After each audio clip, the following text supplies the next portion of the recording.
Do you suffer from sciatica pain?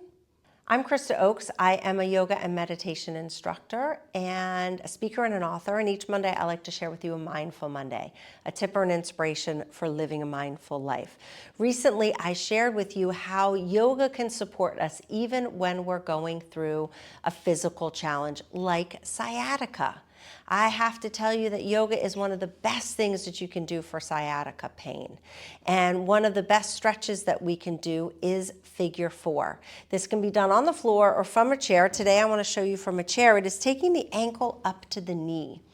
And it is about lengthening and stretching and creating space in this part of the body. So when you do this stretch, you want to lift, you want to soften and let the knee fall down. You might add a fold, but you certainly don't have to. And then stay here and breathe. Take a few deep breaths. If you're doing this on your own, hold it for a minimum of 5 breaths. See if you can hold it for 10 breaths. But one of the reasons yoga can be so helpful for sciatica is because of the space that's created in the body, which then releases the pressure and the tension and the pinching on the nerve. And so being able to do this stretch, whether it's on the floor or in the chair, can be invaluable for sciatica. Another really great stretch for sciatica from the chair is to take the knee into the chest. Now maybe you can get the heel on the chair or maybe you're a little bit further out, but bringing that knee into the chest helps to lengthen and again create that space in your body for that nerve to release so that the pain goes away.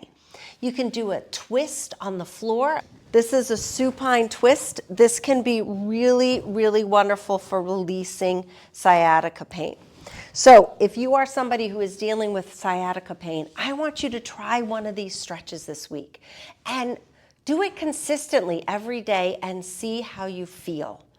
I promise you, in most cases, you are going to feel better, but it requires you showing up for yourself and recognizing that movement can actually support this kind of pain. I hope you try it this week. Please share this with somebody who might be also struggling with sciatica pain. Come to a class or practice on your own, it doesn't matter. Move, that is the most important thing. Have a beautiful day. Namaste.